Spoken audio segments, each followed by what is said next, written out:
مشغل يوتيوب كده، فجاء قدامي واحدة بتقول 15 حاجة لازم تعمليها قبل العلاقة مع الزوج عشان تجهزي نفسك للزوج. فأنا أصلا مجرد إن أنا سمعت الرقم أنا اتخضيت. يعني الواحدة هتعمل 15 حاجة عشان الزوج يستجيب أو عشان الزوج ينبسط؟ يعني أنا شايف الموضوع يعني تو ماتش. يعني لو بتعملوا العلاقة مثلا 5 مرات في الأسبوع مثلا، في 15 حاجة بتتعمل في المرة، يبقى الواحدة في الأسبوع ده هتعمل 75 حاجة علشان الراجل ينبسط. أنا في الحالة دي أقول الحمد لله إن أنا مش واحدة ست. وأنا لو واحدة ست وانطلب مني 15 حاجة عشان العلاقة دي، أنا لا عامل علاقة ولا عايز العلاقة دي، وأروح ضرب أبويا وأريح دماغي من الكلام ده كله. أنا مالي يا لمبي. فانا قلت ايه، انا عايز اعرف، يعني جالي فضول كده اعرف ال 15 حاجه اللي الست هتعملهم علشان تجهز نفسها.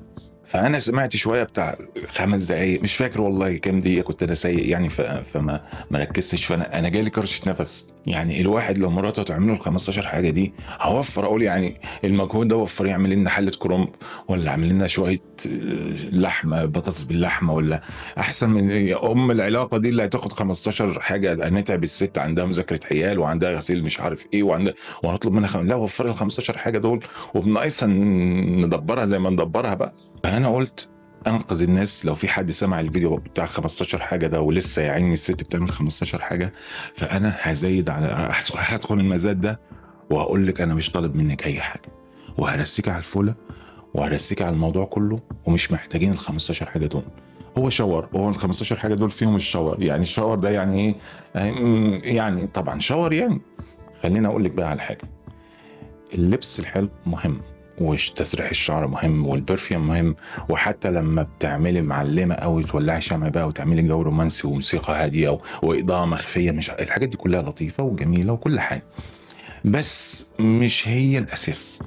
يعني في حاجات اهم من الكلام ده كله. الحاجات دي الراجل لما بيكون حابب الست وحابب العلاقه وحابب الكلام ده مش هيفرق معاه قوي التفاصيل دي. مش بقولك ما تعمليهاش، اعملي اللي تقدري عليه وخليكي في احسن وضع ممكن واعملي اللي عليكي من غير ضغوط. يعني لو في مساحه تعملي اعملي، يعني ما فيش مشكله. الراجل يهمه في العلاقه حاجه واحده بس، اهم حاجه المشاركه.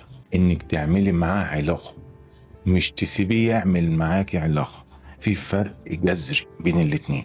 اكتر حاجه بتمتع الراجل احسن من الشمع المتولع والموسيقى الهاديه والبرفيوم اللي مش عارف ايه وزيت النعناع اللي بيتحط مش عارف ورا الودن والتاتو اللي بيتعمل، كل الحاجات دي مهمه. بس اهم حاجه تفرق مع الراجل انه يحس ان بيعمل علاقه مع واحده بتحبه وبتحب العلاقه وبتتجاوب معاه. العلاقه مع ست مستسلمه ومكسوفه ومنكسره دي من أسوأ العلاقة.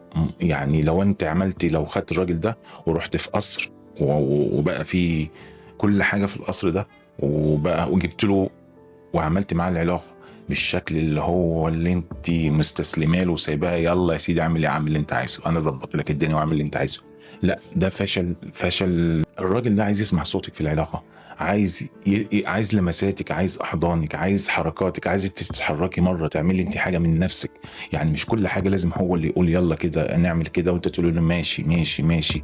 لا، هو عايز يحس ان معاه انسانه بتتجاوب وبتحس، وفي حاجات هي بتقول عليها لا بلاش كده، لا طب خلينا كده. شراكه. فاهمين شراكه يعني ايه؟ انا مش عارف اخش في تفاصيل قوي، بس اظن ان انتوا اذكياء كفايه. انتوا اذكياء في حاجات كده، فخليكم اذكياء في الحاجه دي وتفهموا انا عايز اقول ايه. الراجل في العلاقه بيستمتع باللي الست بتعمله اكتر ما بيستمتع من اللي هو بيعمله. لازم تخلي في خيال الراجل لما بيتخيل العلاقه، لما يقول النهارده هنعمل علاقه، يبقى في خياله ان احنا هنعمل علاقه، هيدخل مع الست دي في العلاقه، في الخناقه، في العركه، في المصارعه.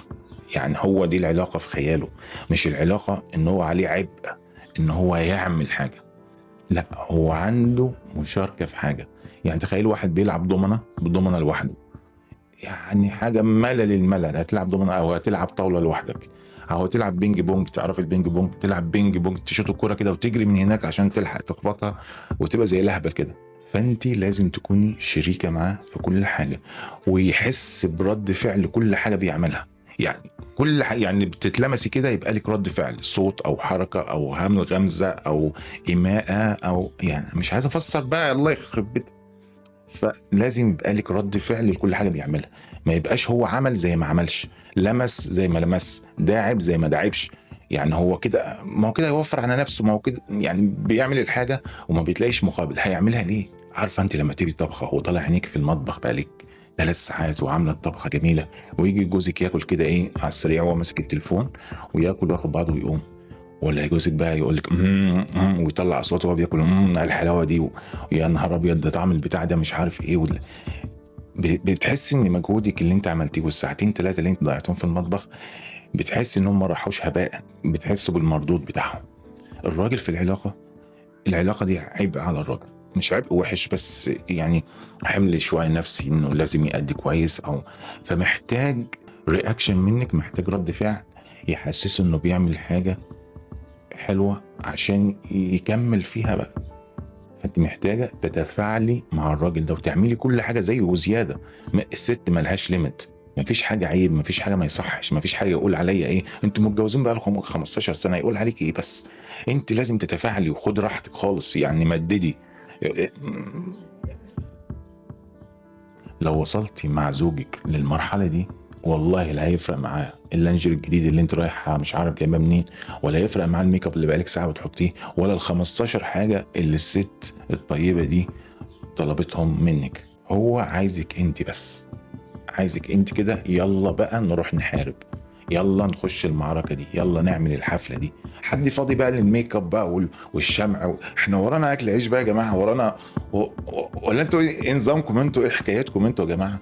حد فاضي للكلام الفاضي ده، اللاينر والمش عارف والبتاع اللي هنا والخط هنا يمشي؟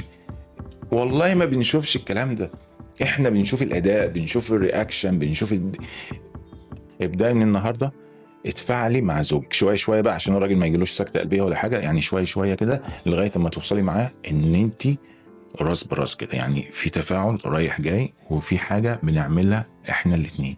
انت هتستمتعي زياده، وهتطلعي كل اللي عندك، وكل اللي انت عايزاه هتطلبيه، ومش هتطلبيه كمان هتعمليه، وهترغمي انه يعمله.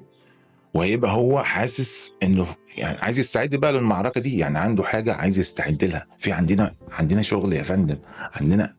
غير لما يبقى هو ايه، جاي بيدي حقنه، يعني المريض مرمي كده وهو جاي يدي الحقنه وخلاص، والله مريض نظيف وحاطط ميك اب، إيه كسبنا ايه دلوقتي؟ والله الف شكر يا فندم المريض كان مستحمي. لا يا فندم، طلعي من دماغك خالص ان انت مستقبل للعلاقه، انت مش مستقبل للعلاقه، انت مشارك في العلاقه. واتمنى لكم حياه سعيده ما فيهاش الست مضطره ان هي تعمل 15 حاجه علشان تراضي الزوج حبيبها.